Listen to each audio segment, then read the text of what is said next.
Depan saya, Gunung Lewatobi laki-laki sedang erupsi. Lumayan agak bergetar dari kedekatan.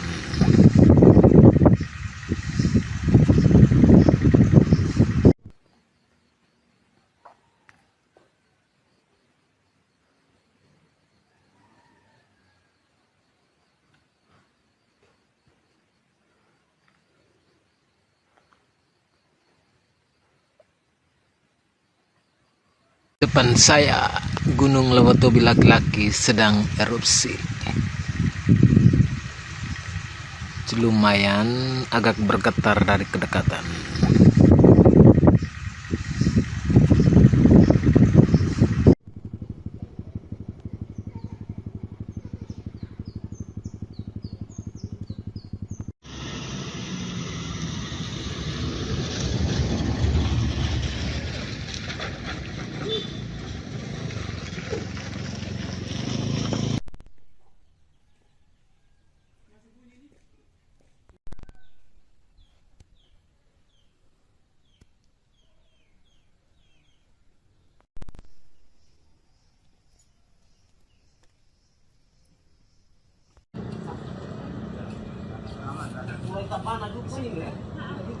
Gak ngeri.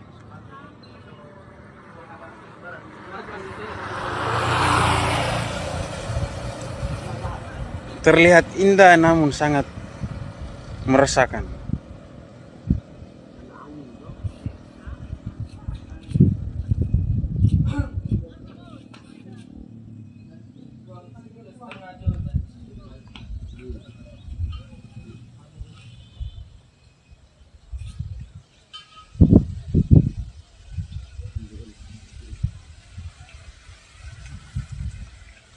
Tinggi juga ya.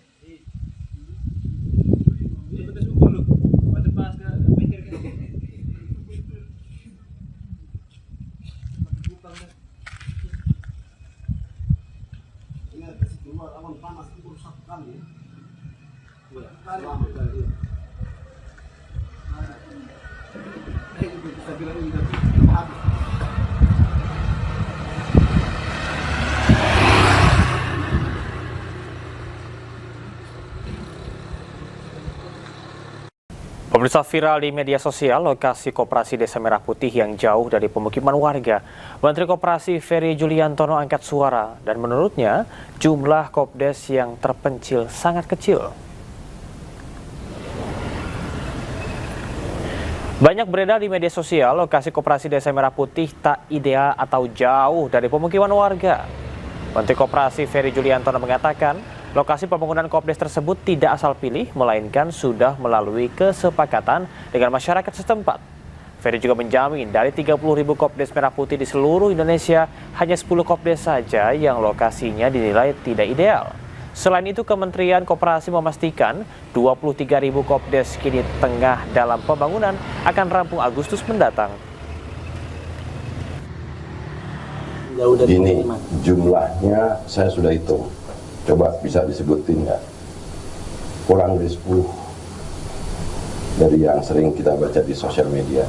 Dari 30.000 yang bulan Agustus pembangunan fisik gudang gede dan alat kelengkapannya sudah dibangun. 10 yang dalam kondisi yang tidak ideal, menurut saya tidak bisa dikatakan itu kan sedikit persentasenya, dan tentu nanti kita akan lakukan proses verifikasi validasi, dan tetapi penentuan lokasi itu sudah dimusyawarahkan oleh masyarakat desa dan kepala desa. Menteri Keuangan Republik Indonesia Purbaya Yudi Sadewa mengatakan bahwa Bali menjadi kandidat terkuat lokasi pembangunan International Financial Center atau Pusat Financial International Indonesia. Sementara itu, Purbaya pun menegaskan Ibu Kota Nusantara atau IKN di Kalimantan Timur belum masuk dalam rencana pembangunan PFII. Ya, ada alternatif ya, mungkin beberapa Bali, tapi mungkin ada beberapa titik juga. Tapi yang jelas kita akan cari tempat yang paling comfortable untuk international investor. Tapi di Pulau Jawa ada Pak untuk pengembangan PFI-nya Pak?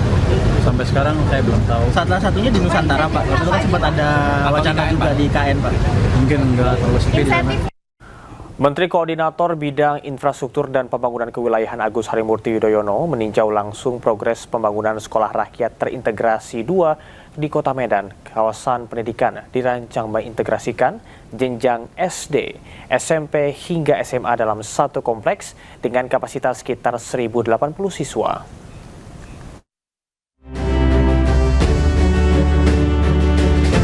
Menteri Koordinator Bidang Infrastruktur dan Pembangunan Kewilayahan Agus Harimurti Yudhoyono meninjau langsung progres pembangunan Sekolah Rakyat Terintegrasi 2 Kota Medan Jumat siang.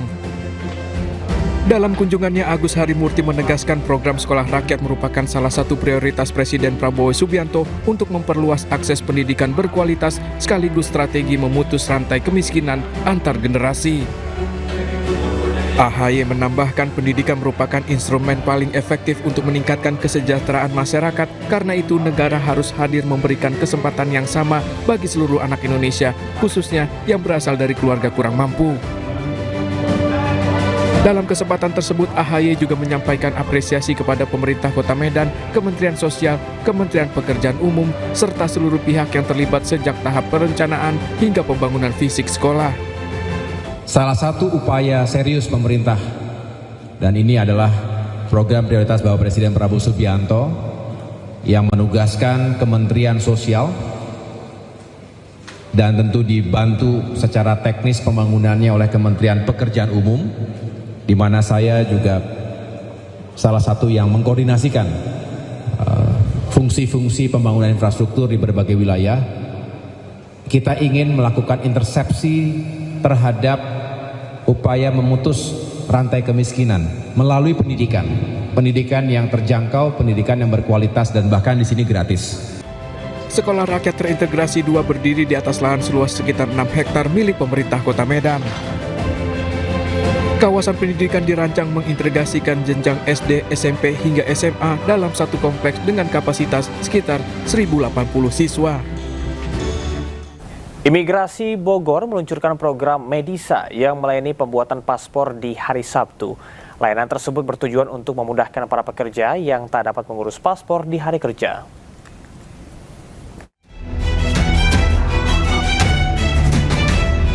Kantor Imigrasi Kelas 1 Non-TPI Bogor membuka layanan pengurusan paspor akhir pekan melalui program Medisa. Layanan ini bertujuan untuk mempermudah bagi masyarakat yang tidak dapat mengurus paspor pada hari kerja. Sementara layanan pembuatan paspor tersebut dibatasi dengan kuota maksimal sebanyak 50 pemohon per hari. Ya, sebenarnya sasarannya itu untuk memudahkan para pekerja atau juga kadang kan juga anak-anak udah mulai bikin paspor tapi mulai sekolah kan gitu. Jadi untuk yang berhalangan di hari kerja lah kita memberikan kemudahan di weekend ini. Pemohon paspor merasa terbantu dengan adanya layanan ini karena keterbatasan waktu di hari kerja. Mereka juga berharap agar imigrasi dapat menambah kuota bagi pemohon. Membantu sih, apalagi kan kebetulan kemarin ada rencana umroh yang mendadak. Kebetulan ada jadwal hari Sabtu, jadi sangat membantu sekali.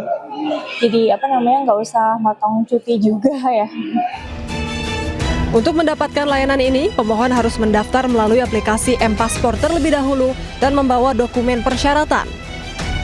Selain layanan akhir pekan, Imigrasi Bogor juga memiliki program Pancawala untuk melayani pembuatan paspor di luar jam kerja. Dari Bogor, Jawa Barat, Andi Firmansyah, iNews melaporkan. Sebelumnya, Presiden Prabowo Subianto resmi memasukkan penyebaran budaya LGBTQ sebagai ancaman non-militer. Hal tersebut ditetapkan dalam Peraturan Presiden atau Perpres nomor 111 tahun 2025.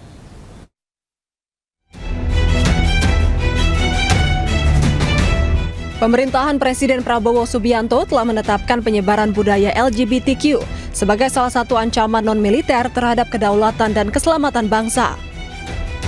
Hal ini tertuang dalam Peraturan Presiden nomor 111 tahun 2025 yang menjadi landasan bagi kebijakan umum pertahanan nasional periode 2025-2029. Penyebaran budaya LGBTQ atau lesbian, gay, bisexual, transgender, dan queer diklasifikasikan ke dalam ancaman non-militer berdimensi sosial, budaya, dan ideologi.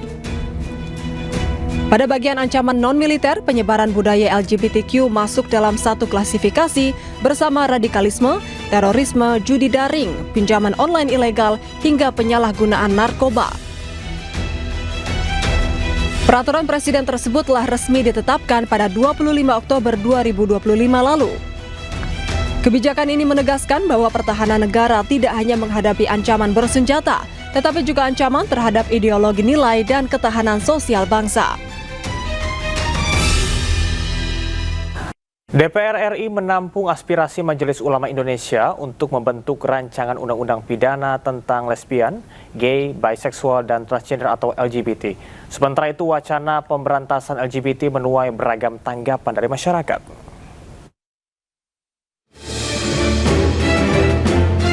Majelis Ulama Indonesia tengah menggodok naskah akademik dan rancangan undang-undang pidana tentang lesbian, gay, biseksual, dan transgender atau LGBT. Wakil Ketua Umum MUI Kholil Nafis menegaskan langkah hukum ini diambil karena imbauan moral dinilai sudah tidak mempan membendung fenomena penyimpangan seksual di Indonesia. MUI menyatakan perang terhadap pelaku maupun kampanye LGBT. Adapun rancangan undang-undang pidana untuk memberantas perilaku LGBT di Indonesia mendulang beragam tanggapan dari masyarakat. Tanggapan saya sih bagus sih buat kampanye seperti itu karena kita harus gimana ya, harus menormalisasikan jati diri laki-laki gitu kan, jangan jadi kayak boti gitu. Tapi dengan kampanye yang dilakukan juga caranya? Kalau cara kayak gitu 50-50 lah, setuju, nggak setuju ya. Karena mungkin bisa menyakiti hati orang lain juga. Tapi dengan kampanye yang disuarakan, setuju saya. Jadi bisa masyarakat bisa mengetahui apa dampak dari bot ini juga, dan menjadi integritas kita untuk mengenalkan sebenarnya gender kita itu apa sih. Untuk kampanye berantas boti menurut saya oke ya, since LGBT di Indonesia kan masih belum diperbolehkan ya, masih ilegal. Cuman mungkin caranya kali ya Mas, nggak yang lindas boti atau apa, anarkis banget. Cuman mungkin bisa baik-baik atau pengarahan kayak kalau nemu orang yang agak-agak boti bisa mungkin diluruskan atau dibilang baik-baik gitu. Ya, tapi jangan anarkis juga sih, kan manusia juga ya walaupun boti. Sementara itu DPR telah menampung aspirasi MUI untuk memberantas LGBT dan akan membahasnya. Tim Liputan iNews melaporkan.